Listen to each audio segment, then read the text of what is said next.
sallallahu alayhi wa sallam atuzaniye kuzageza ku munsi w'imperuka. Dusaba Allah subhanahu wa ta'ala yuko twese yadushira muri abo bagaragu ba Allah.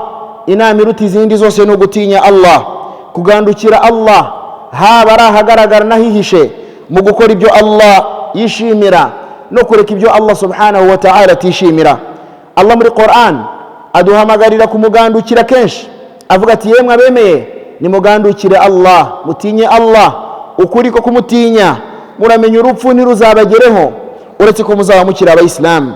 Mwenyezi Mungu akongera ati yemwe bantu mugandukire umurezi wanyu, we wabaremye abakuye kuri nafsi imwe, abakuye ku muntu umwe mwese Adam, hanyuma muremera n'umugore we Hawa, nyuma yaho yuzuza abagabo benshi si n'abagore benshi. Allah akongera ati nimugandukire Allah subhanahu wa ta'ala. Bagaragu ba Allah, turi kwinjira mu kwezi kwa Ramadan. Iki cyumweru turimo nicyo cyumweru cya nyuma cya Sha'ban. Nituramuka tukivuyemo tuzaba tugiye kwinjira mu kwezi kwa Ramadan. Ukwezi kwa Ramadan kugusiba, ubusanzwe taarifu sawm, igisibo niki? Gusiba bisobanuye iki? Aslu siyami fi lugha ay al-imsak. Ubundi mu rurimi rw'icyarabu as-siyam, gusiba bisobanuye al-imsak, kwifata. Nuvango mu cyarabu iyo umuntu yifasha akareka ikintu runaka aba yasibye. Uramutse wifashe ukamara umunsi wose nta kintu uri kuvuga, ukavuga uti umunsi ndaza kuwusoza ncecetse, ibyo babyita gusiba mu rurimi rw'icyarabu. Ni nayo mpamvu Allah subhanahu wa ta'ala yavuze ku rurimi rwa Maryam alayhi salatu wa alayha salatu wassalam, ubwo yavuze ati inni nadhartu lirrahmani sawma falan ukallima alyawma insiya. Maryam nyina wa Yezu, Allah bishimire bombi, yafashe umwanzuro aravuga uti uyu munsi nakoze umuhigo na Allah yuko nta numwe ndibuze kuza kuvugisha, ariko yakoresheje ijambo sawman. Nadhartu lirrahmani sawman, nakoze umuhigo n'Imana wo gusiba. Gusiba avugaga niki? Nuko yari yanzuye yuko aribuze kumara umunsi wose atari kuvuga. Mu cyarabu iyo umuntu yafashe umwanzuro ku kintu akifata ku kintu runaka akakireka, bisobanuye yuko uba wasibye mu rurimi rw'icyarabu. Urugero, umuntu aramutse afashe umwanzuro wo kutaza kwinjira muri uyu musigiti akamara ukwezi kose atawukandagiramo, akavuga uti nzifata sinzawinjiramo, mu rurimi rw'icyarabu bisobanuye yuko ibyo ngibyo ari gusiba. Ariko uko gusiba kuvugwa mu rurimi rw'icyarabu ntabwo ariko gusiba gukenewe mu Islam. Wa amma as-siyamu istilahan, naho gusiba bijyanye n'amategeko y'idini y'Islam, fahuwa at-ta'abbudu lillahi subhanahu wa ta'ala, bisobanuye kugaragira Allah. Gusiba gukenewe mu Islam, gusiba tugiye kujyamo mu cyumweru gitaha, ni ukugandukira Allah subhanahu wa ta'ala. Dukora ibada bil imsaki anil akli, aho umuntu yifata akareka kurya, washurbi akareka kunywa, wasairil mufattirat, ukareka na buri kintu cyose gisiburura, na buri kintu cyose gisiburura. Ni ukuvuga ngo buri kintu cyose wakora kikangiza igisibo urakireka, harimo no kubonana n'umugore wawe. Ibi byose byica sawm. Ni ukuvuga ngo gusiba, igisobanuro cyo gusiba yewe mu Islam, wowe ugiye kwinjira mu gisibo cy'ukwezi kwa Ramadan, igisobanuro cyo gusiba ni iki? Ni ukureka kurya, ukareka kunywa, ukareka buri kintu gisiburura. Min tulu'il fajr, ukabireka kuva umuseke utambitse mu gitondo salatul fajr ila ghurubi shamsi, kugeza izuba rirenze ku mugoroba salatul maghrib yinjiye. Icyo nicyo gisobanuro cya sawm. Ndasubiramo: al-imsaku anil akli washurbi wasairil mufattirati min tulu'il fajr ila ghurubi shams. Igisobanuro cyo gusiba ni iki? Gusiba ukwezi kwa Ramadan ni ukwifata ukareka kurya, ukareka kunywa, ukareka buri kintu cyose cyagusiburura. Ubwo hinjiramo n'umugore mwashakanye, hakinjiramo no kwirukisha ku bushake, hakinjiramo no kuba wakwikinisha ugasohora intanga. Ibyo byose byinjira mu bisiburura. Ibyo byose utegetswe kubireka kuva salatul fajr mu gitondo umuseke utambitse kugeza ku mugoroba salatul maghribi izuba rirenze. Icyo nicyo gisobanuro cyo gusiba. Uza kubaza gusiba nicyo gisobanuro uzamuha. Aqsamu siyam, nanone gusiba mu Islam kurimo ibyiciro. Yanqasimu as-sawmu bi'tibari kawnihi ma'muran bihi aw manhiyan anhu shar'an ila qismain. Hari igisibo twategetswe, hari n'ibisibo tubuzwa. Ibi byose birimo ibyiciro bigera kuri bibiri. as-sawmu al-ma'muru bihi shar'an, igisibo dutegekwa mu Islam ni iki ngiki tugiye kuvuga. Wa huwa qisman, kirimo ibyiciro bibiri. As-sawmu al-wajibu, hari igisibo cy'itegeko cya kindi iyo umuntu agikoze abona ibihembo kwa Allah, yakireka akabona icyaha. Wa huwa ala naw'aini, nacyo kirimo ibice bibiri. Wajibun bi asli ash-shar'i aw bi ghayri sabab min al-mukallaf wa huwa sawm shahri ramadan. Hari icyiciro cya mbere kijyanye na cya gisibo Allah gutegeka wewe buri muislamu wese ategetswe gukora, aricyo gisibo cy'ukwezi kwa Ramadan, aricyo gisibo cy'ukwezi kwa Ramadan. Wa wajibun bi sababin min al-mukallaf, hari n'igisibo cy'ibitegeko ku muntu kubera impamvu imuturutseho. Ahanga ndasubiramo neza, hari igisibo cy'ibitegeko kuri wowe nta ruhare ubigizemo, kukuba gusa Allah yarakigize itegeko.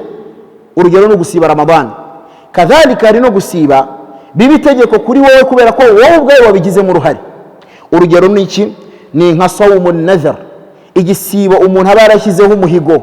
Urugero akavuga ati Imana nimpa imodoka nzasiba iminsi 3. Ibi babyita sawmun nadhar, igisibo cyo wowe ubwawe wishyiraho ukakigira itegeko kuri wowe, ni umuhigo uba warakoze na Allah subhanahu wa ta'ala. Kadhalika wal kaffarat, hari n'igihe umuntu ashobora kuba muri Ramadani yasibye akabonana n'umugore we ku manywa. Uyu nguyu mu bimureba harimo kurekurisha umucakara, iyo atabishoboye agasiba amezi 2 yikurikiranyije. Aya mezi 2 umuntu ategetswe gusiba kubera ko yabonanye n'umugore we, ni sawmu yitwa ngo ni sawmun wajibun, ni sawmu y'itegeko. Ariko ibaye itegeko kuri wowe kubera yuko wowe ubwawe wabigizemo uruhare, kubera amakosa wakoze bituma ubuyisilamu hari icyo bugutegeka ugomba gutanga nk'ikiru. Wal qada, nanone hari igisibo cy'itegeko kuri wowe kubera ko wabigizemo uruhare cyitwa al qada. Urugero muri Ramadan umuyisilamu ararwaye, ntashoboye gufunga iminsi nk'itatu. Iki gihe iminsi 35 ategetswe kuyishyura nyuma y'uko ukwezi kwa Ramadan kuvuyemo, aribyo byitwa al qada. Cyangwa se umuntu uri ku rugendo agize utya ari ku rugendo, uyu nawe ategetswe kwishyura iminsi yari ku rugendo akayishyura nyuma y'ukwezi kwa Ramadan. Cyangwa se umugore utwite nawe hari iminsi atasibye, uyu nawe ategetswe kuzayishyura igihe cyose azamara kubyarira. Cyangwa se umugore uri konsa nawe hari iminsi atasibye muri Ramadan, uyu nawe ategetswe kuzayishyura igihe iyi mpamvu izarangira. Aba bose rero barishyura. Ibi rero bishyura byitwa al-qada, ni itegeko ntabwo ari ubushake. Kwishyura iminsi wishe muri Ramadan kubw'impamvu ubuyisilamu bwemera, ibi ngibi ni itegeko yuko uyishyura, byitwa al-qada. Fayustahabbu ada'uhu fi kulli waqtin illa al-awqat al-manhiya anhu. Bikaba rero bikunditse ko umuntu yakwishyura iminsi yishe muri Ramadan mu gihe icyo ari cyo cyose, keretse cya gihe tubujije gusibiramo, nacyo turaza kuba twakivugaho. Icyo rero ni icyiciro cya mbere cyitwa as-sawmu al-wajibu, igisibo cy'itegeko. Twavuze yuko ari ikihe?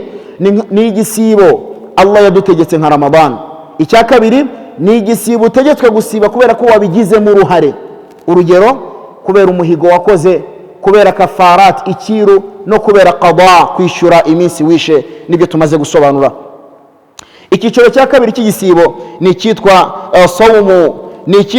sawmu tatawu'i al-mutlaq, no gusiba ariko by'umugereka bya sunna bitari itegeko, no gusiba bya sunna bitari itegeko. Wa huwa ma jaa fi an-nusus ghayra muqayyad bi zamanin muayyan fayustahabbu ada'uhu fi kulli al-waqt. Ni nko kuba umuntu urugero yashyiraho umugambi, umuntu yashyiraho umugambi wo kuzasiba, akaba yasiba iminsi ya sunna mathalan, ukavuga uti muri uku kwezi twinjiyemo nzasiba bedha. Icyo gihe nabyo biremeye mu Islam. Icyo nacyo ni icyiciro cyo gusiba, aricyo cyitwa ngo ni gusiba iminsi ya sunna itari itegeko. Ibyo byose bigendana na kiriya gice cya mbere twari turimo. Hakadhalika hari as-sawmu al-manhiyu anhu shar'a, hari n'igisibo kiri haramu mu Islam. Hari ugusiba kuri haram ku buryo niyo usibye ubona icyaha mu Islam. Sawmun muharramun, ugusiba kuri haramu nukuhe?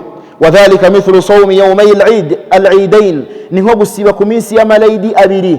Gufunga ku ilayidi wandikirwa icyaha, yaba ari ilayidi ntoya na yindi twita ilayidi nkuru yo kubaga. Ni haramu gusiba kuri iyo minsi 2. Intumwa y'Imana sallallahu alayhi wasallam muri hadith tubwirwa yuko man sama al-eidain, umuntu uzasiba ku minsi 2 y'amalayidi, faqad asa Abul Qasim, azaba asuzuguye papa wa Qasim, ariwe Mtume Muhammadin sallallahu alayhi wasallam. Wa sawmu yawmi shakki, nanone hari ugusiba umunsi wo gushidikanyaho. Yawmu shak, uwo nuhe munsi? Cya gihe abantu bavuga ati ese Ramadani izatangira ejo cyangwa izatangira ku munsi uzakurikira uw'ejo, ugasanga abantu bafite gushidikanya kuri uwo munsi. Mu Buyisilamu ni icyaha kuwusiba, utegetswe gutegereza uwo munsi wo gushidikanya ukavaho ugasiba ari uko byemejwe yuko ari ugusiba. Walidhalika intumwa y'Imana sallallahu alayhi wasallam iravuga iti sumu liruyatihi wa aftiru liruyatihi, musiba ari uko mwabonye ukwezi, munasibura uko ari uko mwabonye ukwezi. Fa in ghubbiya alaykum, igihe muzabona ibicu byahisha ukwezi mutarakubona neza, fa akmilu iddata 30, mujye mwuzuza iminsi 30 y'ukwezi kwa Sha'ban, mubone gutangira gusiba. Gusiba umunsi wo gushidikanyaho niba Ramadani yatangiye cyangwa itatangiye ntabwo byemewe mu Buyisilamu. No muri hadithi ya Abi Hurairah intumwa y'Imana sallallahu alayhi wasallam iravuga iti la taqaddamu Ramadana bi sawmi yawmin wala yawmayn illa rajulun kana yasumu sawman falyasum, uramenye ntimuzatangize Ramadani imbere yayo gusiba umunsi umwe cyangwa iminsi ibiri keretse wa wundi wari usanzwe usiba wemerewe gusiba. Wa sawmun makruh, nanone hari igisibo cyitwa makruh kidashimishije ariko kitari haram, kidashimishije bimaana iyo kiretse nibwo ubona thawab, iyo kiretse ubona thawab. Wadhalika mithlu sawmi alwisal, ni nk'urugero rwo kuba umuntu yafunga iminsi ibiri yikurikiranyije atari kurya, iminsi ibiri yikurikiranyije ya sunna ukayikurikiranya bitari ukuvuga ngo ni bedha cyangwa bitari sawmu izwi mu Buyisilamu yuko isanzwe ihari, ahubwo gusiba gusa sunna, ugasiba uyu munsi ugasiba n'ejo. Ubundi sunna nuko iyo usibye uyu munsi ubanza urya ukongera ugasiba ukarya. Ari nayo nama intumwa y'Imana Muhammadin sallallahu alayhi wasallam yahaye Abdullah ibn Amr ibn al-As, aramubwira ngo uzajye usiba umunsi urya undi, usiba umunsi urya undi. Wadhalika siyamu Daud alayhi salatu wassalam, ngo icyo ni nacyo gisibo cy'intumwa y'Imana Daud. Kana yasumu sawman wa yuftiru yawma, yajyaga asiba umunsi akarya ukurikiyeho, agasiba undi munsi akarya ukurikiyeho, agasiba undi munsi akarya ukurikiyeho. Walidhalika gufunga sunna zidasanzwe zimenyerewe nka bedha, umuntu agafatanya gusa iminsi ibiri atagira gutataruhuka, ibi nabyo abamenyi batubwira yuko ari makruh, ntabwo ari byiza. Wa sawmu yawmi arafata lilhaji, nanone gusiba umunsi wa Arafa ku bantu bari muri hijja nabyo ntabwo bishimishije. Gusiba umunsi wa Arafa ku muntu uri muri hijja nabyo biri muri makruhat, biri mu bikorwa Allah subhanahu wa ta'ala atishimira. Bagaragu ba Allah, iyo yari khutba yacu uyu munsi aho twarebeye hamwe igisobanuro cyo gusiba, tubona yuko gusiba bisobanuye mu rurimi rw'icyarabu bisobanuye al-imsaku, kwifata. Iyo umuntu yifasha akagira icyo areka, mu rurimi rw'icyarabu bisobanuye ko aba yasibye. Hanyuma mu mategeko y'idini y'Ubuyisilamu gusiba bisobanuye iki? Al-imsaku anil akli washurbi wasairi almufattirati min tulu'i alfajri ila ghurubi shams, ni ukwifata ukareka kurya, ukareka kunywa, ukareka na buri kintu cyose gisiburura, ukabireka kuva umuseke utambitse mu gitondo kugeza izuba rirenze ku mugoroba. Icyo nicyo gisobanuro cyo gusiba. Kadhalika mu byo twarebye muri khutba yacu uyu munsi twarebeye hamwe aqsamu siyam, ibyiciro byo gusiba. Twabonye ko hari as-sawmul ma'muru bihi, hari ibisibo twategetswe mu Buyisilamu, hari ibisibo twategetswe mu Buyisilamu. Kadhalika hari na as-sawmul manhiyu anhu, ibisibo twabujijwe. Ibisibo twategetswe twabonye ko birimo ibice bitatu cyangwa se ibice bibiri. Hari igisibo Allah dutegeka we nkawe Allah subhanahu wa ta'ala, nko gusiba ukwezi kwa Ramadan. Kadhalika hari n'igisibo kibitegeko ku muntu kubera ko yabigize mu ruhare, nk'umuntu wariye mu kwezi kwa Ramadan ategekwa kwishyura kubera yuko yabigize mu ruhare mu kwica wa munsi, cyangwa se indi mpamvu yari yose ituma umuntu adasiba. Ikindi twavuze ni uko umuntu ashobora kuba hari ikintu yakoze gituma agomba gutanga ikiru, nko kubonana n'umugore ku manywa. Uyu mubimureba harimo ikiru cyo gusiba amezi abiri. Iyo ari cyo agiye gukora abikora nk'itegeko, ntabwo abikora nk'amahitamo. Ikindi Bayisilamu hari an-nadhr, hari kadhalika an-nadhr, nko umuntu yaragize umuhigo akavuga ati Allah nanshoboza iki nzakora iki, yarangiza ntagikore. Mubimureba harimo yuko agomba gusiba nadhr y'iminsi 3 yikurikiranyije. Aba bose nabarebwa no gusiba mu buryo bw'itegeko. Ikindi twarebye mu bijyanye no gusiba mu buryo Allah yatubwiye harimo icyitwa sawmu tatawu'il mutlaq, gusiba sunna zidafite igihe. Gusiba sunna zidafite igihe, nko kuvuga uti ngiye ndumva nshaka gusiba sunna, biremewe mu Buyisilamu. Intumwa y'Imana sallallahu alayhi wasallam iravuga iti man sama yawman fi sabilillah, uzafunga umunsi mu nzira y'Imana Allah azashyira uburanga bwe kure y'umuriro wa jahannama 70 kharifa, imyaka igera kuri 70. Ibi nabyo biremewe mu bijyanye no gusiba. Hari noneho gusiba sunna zizwi, gusiba sunna zizwi ni za zindi zifite dalil kuva muri hadithi z'intumwa y'Imana sallallahu alayhi wasallam, nko gusiba iminsi 6 ya Shawwal, ibyo no gusiba sunna. Kadhalika nko gusiba kuwa mbere no kuwa kane, kadhalika nko gusiba umunsi wa Arafa, kadhalika nko gusiba umunsi wa Ashura. Ibyo byose ni sunna mu Islam, ubikoze arabihemberwa, ariko uberetse nta cyaha abona. Twarebeye hamwe no gusiba kutemewe, ari byo gusiba ku munsi w'Eid, Eid zombi, iriya minsi ibiri Eid yo gusiburuka dusoje Ramadan ni Eid yo kubaga, izo zombi ni haramu kuzisibaho, ntabwo byemewe. Intumwa y'Imana yarabihuje sallallahu alayhi wasallam. Ikindi twarebeye hamwe ni ukuba umuntu yasiba umunsi wo gushidikanya, cya gihe tuba tuvuga ati Ramadan izatangira ejo cyangwa ejo bundi, gusiba uwo munsi wo gushidikanyaho ntabwo byemewe. Intumwa y'Imana yarabihuje sallallahu alayhi wasallam. Tunasoje turebera hamwe sawmun makruh, igisibo kidashimishije nubwo kitari haramu ariko ntabwo gishimishije, ni nko gufunga sunna zitari za sunna zizwi. Umuntu akiyemeza kumara nk'icyumweru cyose asiba adacisha mu munsi ngo aruhuke, ari byo byitwa sawmul wisal, ni makruh, ntabwo ari byiza. Kadhalika no gusiba Arafa ku bahaji bari Maka, bari muri hijja, nabyo ntabwo bishimishije. Barakallahu li wa lakum في القرآن العظيم ونفعني الله وإياكم بما فيه من الذكر والآيات الحكيم. أقول ما سمعتم وأستغفر الله لي ولكم ولسائر المسلمين من كل ذنب فاستغفروه إنه هو الغفور الرحيم.